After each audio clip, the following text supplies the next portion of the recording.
नमस्कार दोस्तों, स्वागत है आपका मेरे इस YouTube चैनल में, जहाँ पर हम लोग कवर करने वाले हैं भारत का इतिहास यानी आधुनिक भारत का इतिहास। और इस वीडियो सीरीज में हम लोग पहुँच चुके हैं ब्रिटिश कंपनी की तरफ। ये एक सीक्वेंस में चलेगा, जैसे पुर्तगाली कंपनी हम लोगों ने देखा, डच कंपनी देखा, ब्रिटिश कंपनी, इसके बाद आने वाली कंपनियों के बारे में पढ़ेंगे। इसलिए सबसे पहले आप चैनल को सब्सक्राइब करें और बेल आइकन को प्रेस करिए। ठीक, चलिए शुरू करते हैं। ब्रिटिश कंपनी के बारे में पढ़ते हैं। देखिए, ब्रिटिश कंपनी अंग्रेज यानी कि अंग्रेजी कंपनी। ठीक, अंग्रेज जो थे वो बाकी लोगों की अपेक्षा भारत में ज़्यादा सफल आए। सफल इसलिए हुए हैं क्योंकि अंग्रेज कार्य करने से पहले नीतियों का निर्माण करते थे, यानी कि प्लान बना लेते थे कि कौन से कार्य के लिए क्या प्लानिंग होगी और इस प्लान पर कैसे हमें काम करना है। चलिए, ये इनकी सफलता का सबसे बड़ा कारण था। इसी वजह से ये भारत में सफल हुए। देखते हैं कैसे ये आए और क्या क्या पैटर्न इनके साथ हुआ। तो सबसे पहले 1588 ईस्वी का समय था। उस समय एक युद्ध हुआ ब्रिटिश नौसेना में और स्पेनिश नौसेना में। जब दोनों में टकराहट हुई तो ब्रिटिश नौसेना जो थी उन्होंने स्पेनिश नौसेना को पराजित किया। इनको क्या कर दिया? पराजित कर दिया। और पराजित करने की वजह से ब्रिटिश नौसेना की श्रेष्ठता साबित हुई। इसका मतलब ये है कि ये साबित हो गया कि ब्रिटिश नौसेना स्पेनिश नौसेना की तुलना में ज़्यादा श्रेष्ठ है। क्लियर? इसके बाद समय आ गया 1599 का। 1599 में जॉन मिल्डन हॉल एक ऐसा अंग्रेज व्यक्ति था जो स्थल मार्ग से भारत आया और यह भारत आने वाला प्रथम ब्रिटिश यात्री था। और इसी वर्ष मर्चेंट एडवेंचर्स के समूह द्वारा एक कंपनी का गठन हुआ और इस कंपनी का नाम रखा गया the governor and company of merchant trading into east Indies. हालांकि ये बहुत इंपॉर्टेंट नहीं है, बस नाम आपको बताया गया the governor and company of merchant trading into east Indies. और इसी कंपनी को EIC यानी ईस्ट इंडिया कंपनी कहा गया। और सबसे खास बात कि ईस्ट इंडिया कंपनी जो थी एक पूर्णतः निजी कंपनी थी, मतलब इस पर सरकार का कोई आधिपत्य अभी तक नहीं था। ये पूर्णतः एक निजी कंपनी थी। इसने अपना पैसा लगाया और अपने जहाज से ये भारत के लिए रवाना हुआ। ठीक है, इसके बाद इस कंपनी को 1600 ईस्वी में ईस्ट इंडिया कंपनी को महारानी एलिजाबेथ टेल फर्स्ट, पूरा नाम याद रखिएगा, महारानी एलिजाबेथ टेल फर्स्ट ने 15 वर्ष के लिए भारत में व्यापार करने की अनुमति प्रदान की। यानी भारत में व्यापार करने के लिए कहा कि आप 15 वर्ष भारत में व्यापार करने के लिए स्वतंत्र हैं, और एक आज्ञा पत्र दिया कि जाइए अब भारत में 15 वर्ष तक व्यापार करिए। ठीक है, इसके बाद समय आ गया 1603 का। जब 1603 का समय आया तो महारानी एलिजाबेथ की मृत्यु हो गई। कहीं कहीं पे ये 1609 मिलेगा आपको, लेकिन जहाँ तक एग्जैक्ट डाटा है वो 1603 है। 1603 में महारानी एलिजाबेथ की मृत्यु हो जाती है और इस मृत्यु के बाद राजा बनते हैं जेम्स प्रथम। तो जेम्स प्रथम ने क्या किया कि जो कंपनी का व्यापार करने का टर्म था 15 साल, उसको बढ़ाकर अनिश्चित काल के लिए बढ़ा दिया। कोई फिक्स ड्यूरेशन नहीं रखा, अनिश्चित काल के लिए बढ़ा दिया गया। लेकिन आगे चल करके जब 1813 का एक्ट आया, 1813 के एक्ट द्वारा इस व्यापारिक एकाधिकार को समाप्त कर दिया गया। 1813 के एक्ट द्वारा इस व्यापारिक एकाधिकार को समाप्त कर दिया गया। तो जब ये व्यापारिक एकाधिकार समाप्त हो गया तब भी कंपनी भारत में व्यापार करती रही, लेकिन उसके बाद अंग्रेजी शासन शुरू हो जाता है। ठीक ना, चलिए आगे चलिएगा। अब देखिए कैसे EIC East India Company Bharat आ रही है। ठीक ना, ईस्ट इंडिया कंपनी की प्रथम समुद्री यात्रा 1601 में शुरू हुई। कहाँ के लिए शुरू हुई थी? जावा, सुमात्रा और मोलक्को के लिए शुरू हुई। ठीक ना, 1601 में ईस्ट इंडिया कंपनी की समुद्री यात्रा जावा, सुमात्रा और मोलक्को के लिए स्टार्ट होती है। और 1604 ईस्वी में, कब? 1604 ईस्वी में कंपनी भारत की ओर बढ़ती है। 1604 ईस्वी में कंपनी भारत की ओर बढ़ी और इसी समय एक घटना होती है भारत में। 1605 में जो मुगल वंश के शासक थे अकबर, उनकी मृत्यु हो जाती है। तो इस क्रम में क्या होता है कि 1608 में जेम्स प्रथम का दूत बनकर कौन आया? कैप्टन हाकिन्स, या इसे कहा गया विलियम हाकिन्स। ठीक है। जेम्स प्रथम का दूत बनकर कौन आता है? Captain Hawkins. और इनके हाथ में किसका पत्र था? अकबर का। तो जेम्स प्रथम ने जब इनको ऑर्डर दिया था तो उस समय अकबर के नाम का पत्र लिखा था, लेकिन इनको पहुँचते पहुँचते 1608 हो गया। तो 1608 में से पहले ही अकबर की मृत्यु हो चुकी थी। ठीक ना। तो अकबर के नाम का पत्र लेकर के कैप्टन हाकिन्स सूरत के बंदरगाह पर, कहाँ पर? सूरत के बंदरगाह पर हेक्टर जहाज से उतरा। ठीक। और जहांगीर से मिलने आगरा गया। ठीक है। यहाँ से एक क्वेश्चन से ये अराइज होता है कि कैप्टन हाकिन्स जो था वो किस जहाज से भारत आया? तो हेक्टर जहाज से। किससे मिला? जहांगीर से मिला। ठीक है। आगे देखिए, उसके बाद कैप्टन हाकिन्स जो था वो 1608 से लेकर के कब तक? 1611 तक भारत में रहा। 1608 से लेकर के 1611 तक भारत में रहा। और इसके बाद सबसे बड़ी बात ये थी कि जब ये जहांगीर से मिला तो पहली बात तो फारसी भाषा में बात किया। जहांगीर से किस भाषा में बात कर रहा है? फारसी भाषा में। तो ये फारसी का ज्ञाता रहा होगा और साथ ही साथ तुर्की भाषा का ज्ञाता था। तो जब ये फारसी भाषा में बात करता है तो जहांगीर बड़ा खुश होता है कि एक दूसरे देश से व्यक्ति आता है और हमसे हमारी भाषा में बात करता है। तो जहांगीर ने खुश होकर के इसे 400 का मनसब दिया। कितने का मनसब दिया? 400 का मनसब दिया। और साथ ही साथ इसे इंग्लिश खान की उपाधि दे दी। ठीक ना। तो इंग्लिश खान की उपाधि किसे दी गई थी?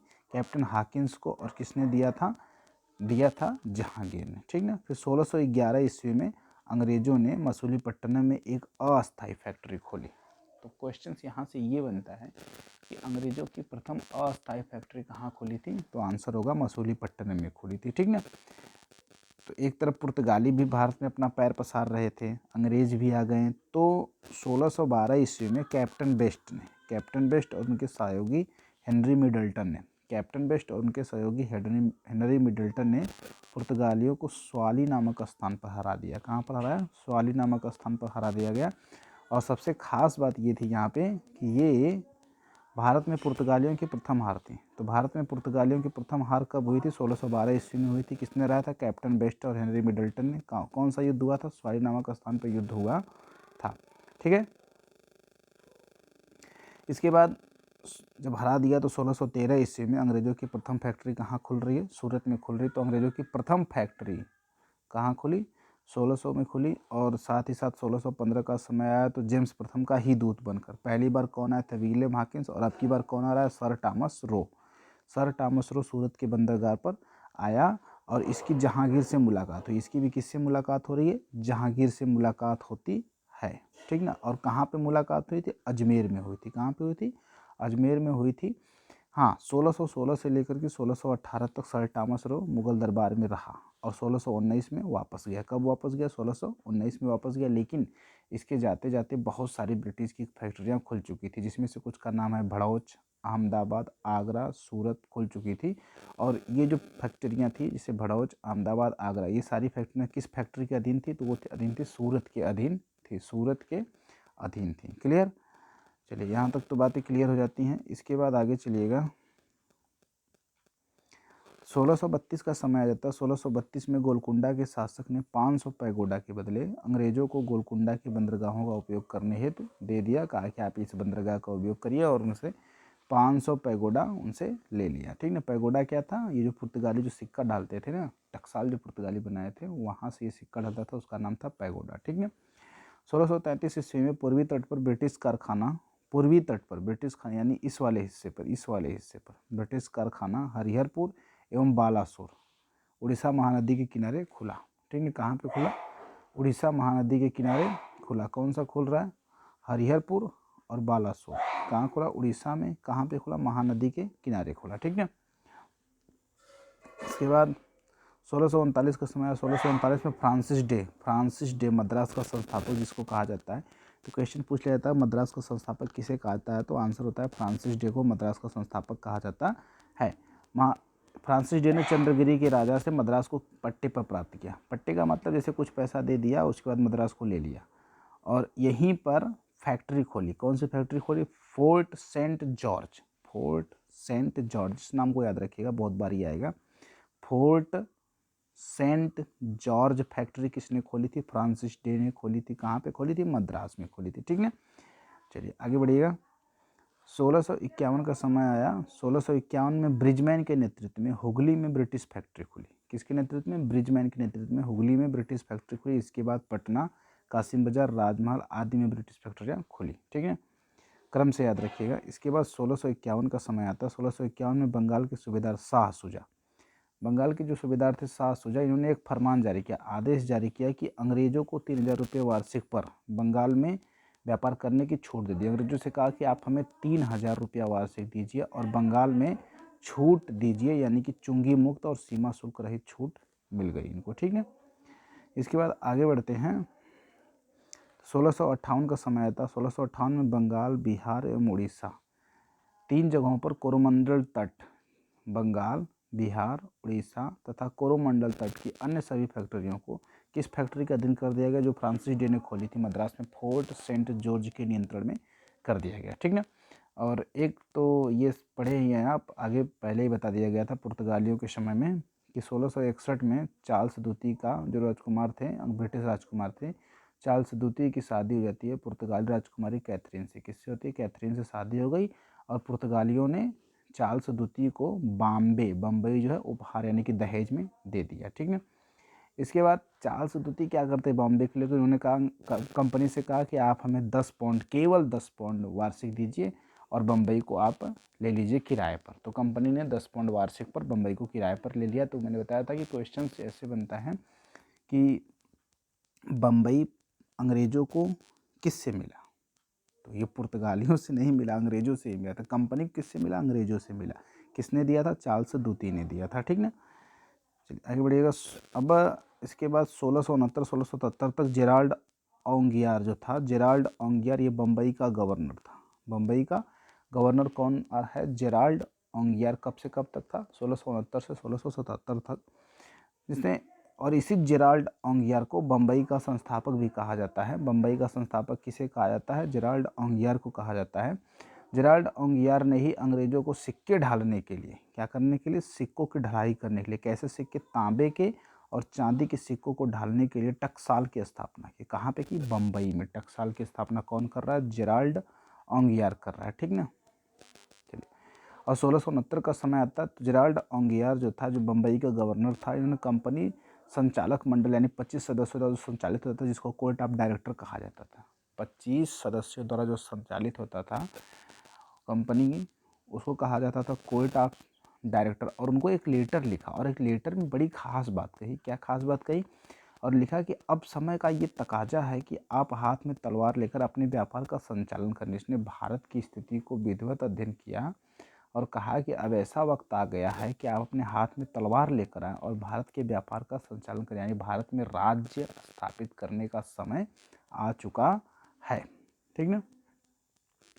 उसके बाद 1672 ईस्वी में बंगाल के सूबेदार शाइस्ता खां, बंगाल के सूबेदार कौन से? शाइस्ता खां ने कंपनी को बिना किसी शुल्क के व्यापार करने का फरमान जारी कर दिया कि आप बंगाल में बिना किसी शुल्क के व्यापार कर सकते हैं। और साथ ही साथ 1680 में औरंगजेब ने भी कंपनी को चुंगी के दबाव से मुक्त कर दिया। औरंगजेब ने कंपनी को चुंगी के दबाव से मुक्त किया, जिससे कि ब्रिटिश कंपनी को बड़ी सहूलियत होती है। ब्रिटिश कंपनी को बड़ी सहूलियत हुई, यानी कि व्यापार करने में अब ज़्यादा कर नहीं देना पड़ता था, कई जगहों से छूट मिल गई थी। ठीक है, फिर उसके बाद 1686 का समय आता है। 1686 में पहली बार ऐसा हुआ कि अंग्रेज और ब्रिटिश कंपनी का आपस में टकराव हुआ, यानी युद्ध हुआ। और क्यों हुआ? तो हुगली के मुद्दे पर। क्या मुद्दा था? मुद्दा ये था कि अंग्रेजों द्वारा हुगली में फैक्ट्री की किलेबंदी करना। तो हुगली में जो फैक्ट्री थी अंग्रेजों की, उसने उसकी किलेबंदी कर दी और हुगली शहर को लूटना शुरू कर दिया।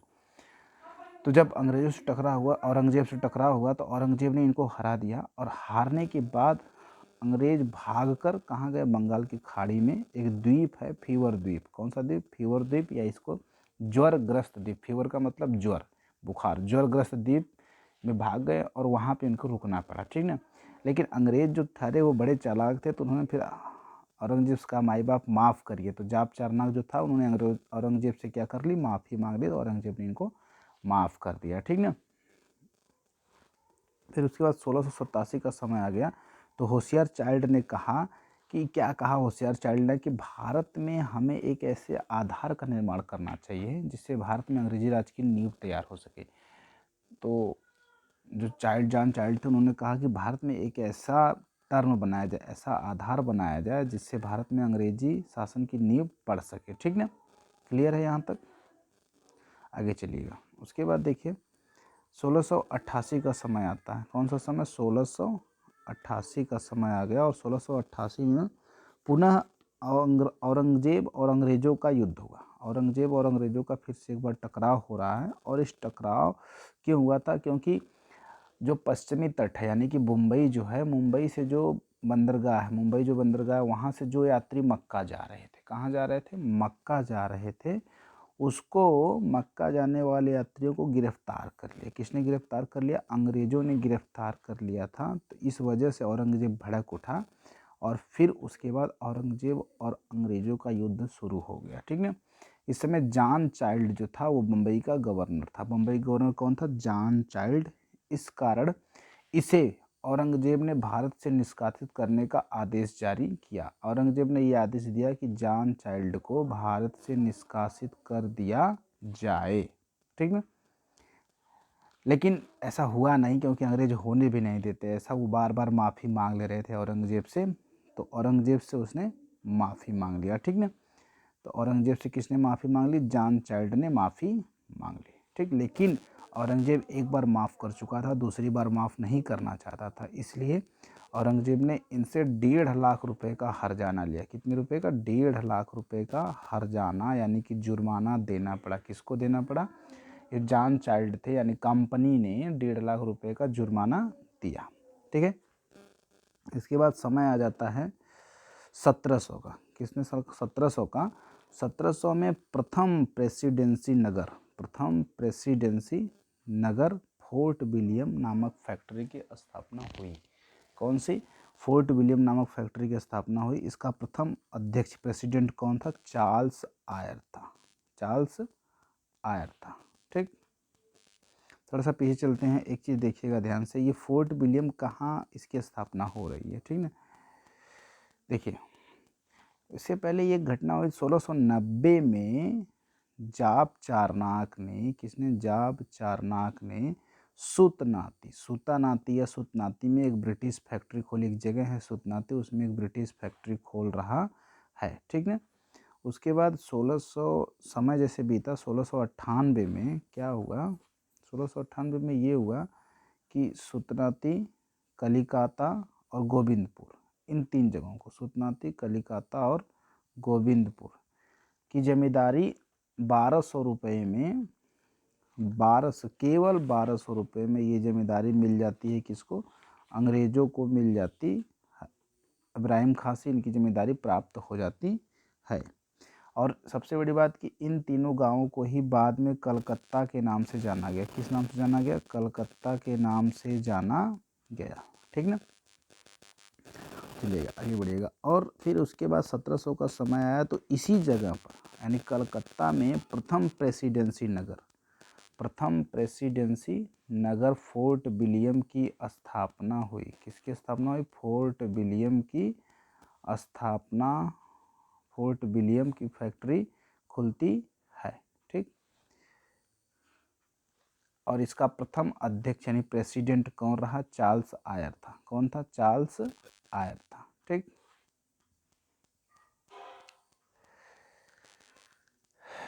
देखिए 1700 में ही, एक मिनट, थोड़ा इसको इंक को सही करते हैं।